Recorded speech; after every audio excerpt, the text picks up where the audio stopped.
When you think of Tennessee, you think of Dolly Parton, UT Vols, or Music City. But Tennessee is also home to rich tribal history and Appalachian horror stories.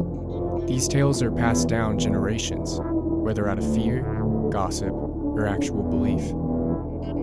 The Bell Witch haunting is one of those legends.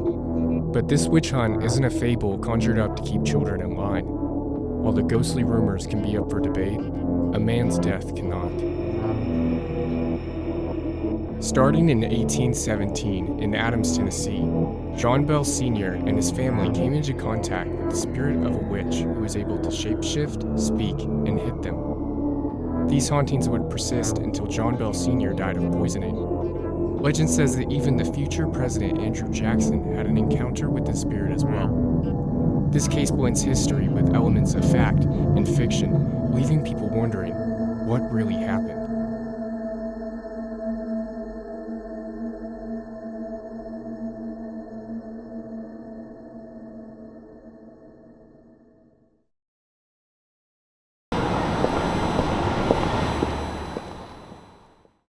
To help us get a better understanding of the case, Chinedu Amafula of Nashville Public Library Special Divisions Collection has invited us to take a look at some of the earliest written recordings surrounding the Bell Witch.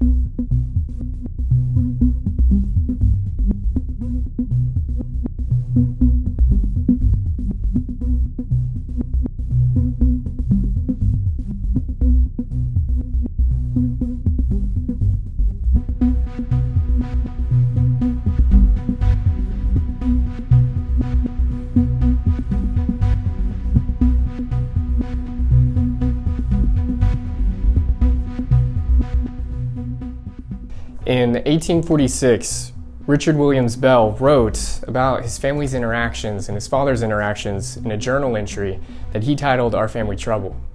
This would eventually be put into the authenticated history of the Bell Witch in 1894, written by Martin V. Ingram.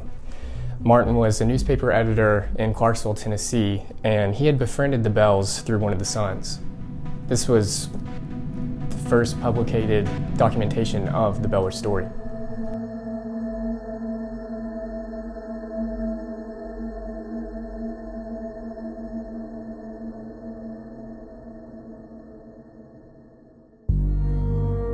Both books ultimately say the same thing, that the Bells were being haunted by a poltergeist named Kate. Kate's main target was John Bell Sr., along with his daughter Betsy. Neighbors reported seeing things, and a slave even claimed to see a two-headed dog creature while he was on the land.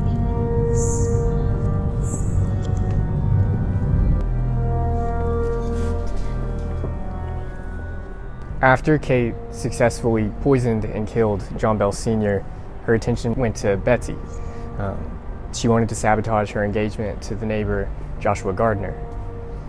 By 1820, John Bell Sr. was murdered. By 1821, Betsy had called off her engagement. She appeared less and less until she ultimately vanished, especially after she had killed the patriarch. Historians look into different reasons why Kate could have been doing that, but one that comes up is that there was a disturbed Native American burial ground on the property.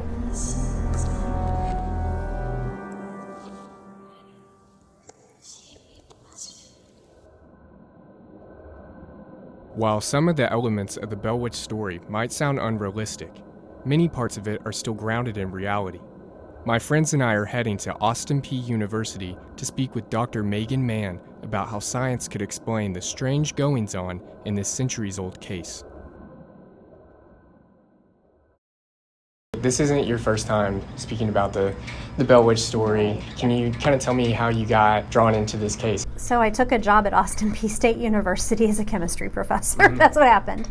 And I took that and just started looking at it kind of how a scientist would, because I'm a scientist, that's what we do. I realized that kind of at the base of the story is a story about toxicology, which is interesting to a person like me who's a toxicologist. Can you walk us through your perspective, your theory on John Bell Sr.'s final days? Yeah, so if we assume everything was written at face value and that they wrote down what they saw, a lot of his symptoms could be explained by a lot of the heavy metals will do that type of poisoning.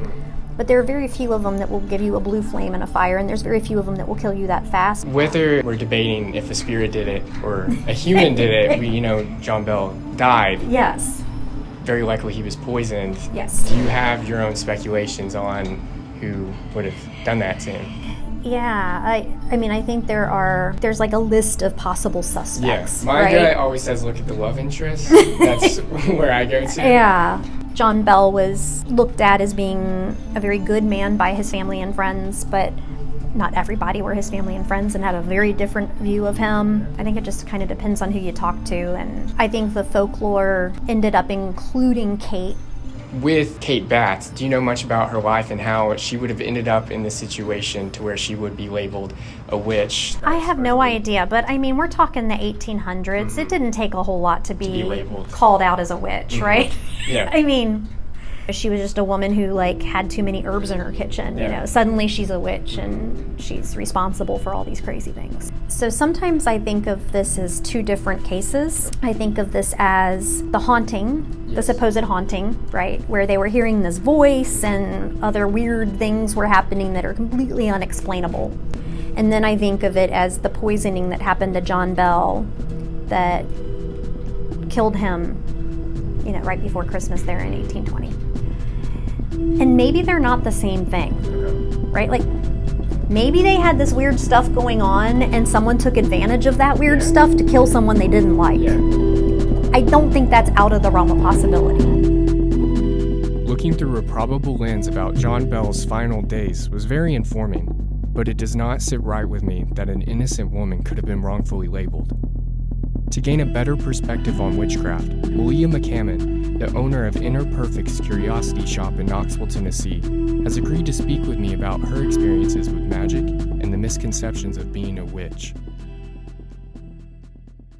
Could you kind of talk to me about what it means to be haunted? Even that word can have so many different meanings, yes. Right? Or the word spirit, or the word entity, or demon, or anything like that. When really kind of working with the history and the lore of the Bell Witch, I would say that witches would not really haunt something, okay? It would be a spirit, an entity, an energy. Kate Batts was wrongfully labeled a witch, mainly being at the wrong place at the wrong time. If you could talk about throughout history how people, mainly women, have been wrongfully labeled a witch just for being defiant or different. It was just a nice excuse that it was just like, well, if I say this about this person, then it's going to stir up all this fury and this chaos, and it wasn't related to actual witchcraft at all. For me personally, as a modern day witch, practicing pagan, whatever you want to say, I use that term as like a reclaiming of that word, as trying to give it a sense of positivity. I don't want to say that in like a cliche way, but to say that I'm embracing, kind of reclaiming my own power and kind of the power of anyone who was wronged or, kind of ostracized just because they were different or because they worked closely with the earth. Our next stop is actually going to the Bell Witch Cave and Cabin. Mm-hmm. These places are known to have been haunted. Do you have any advice on how we could protect ourselves spiritually, if there's something that we could purchase here that would help us? There are so many tools, which is, what I call them, that you could use. There are protective crystals, there are smudge bundles, sage or Palo Santo. There are protective items like an evil eye, which is not evil, but it wards, protects you against negative energy. There are so many things that you could do, but really kind of having a belief or a connection to that tool is important as well.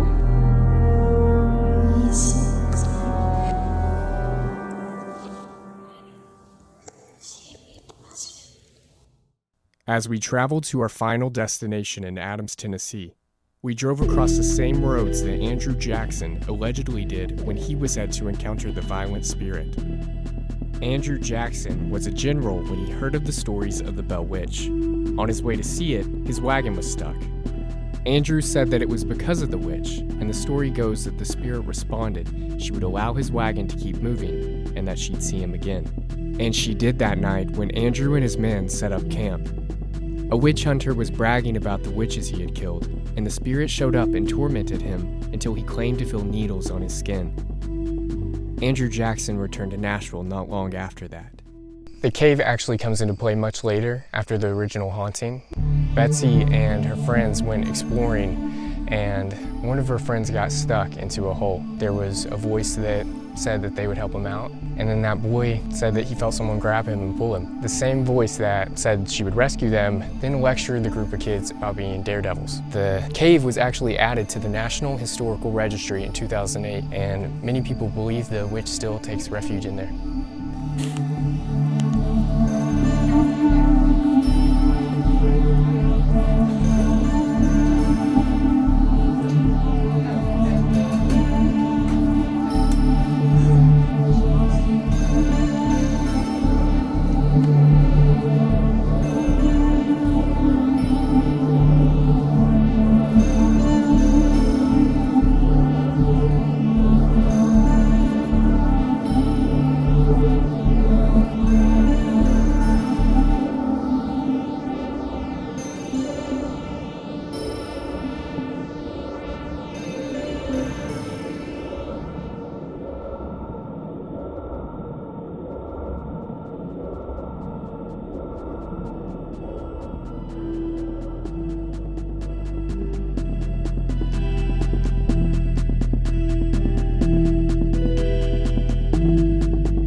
People like to say that there's wisdom in the crowd, but I rarely find that to be true.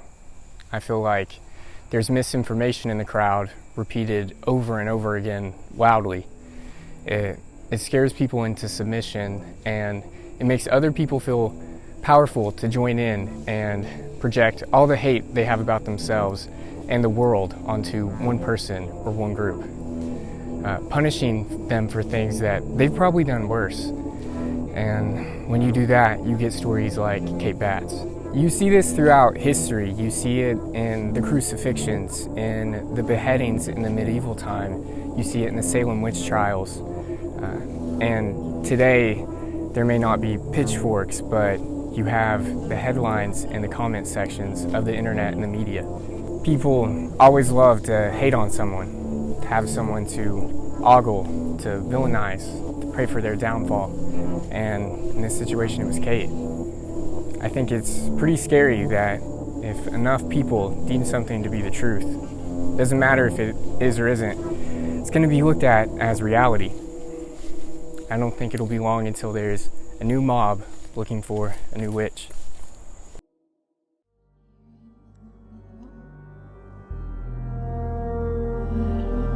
It's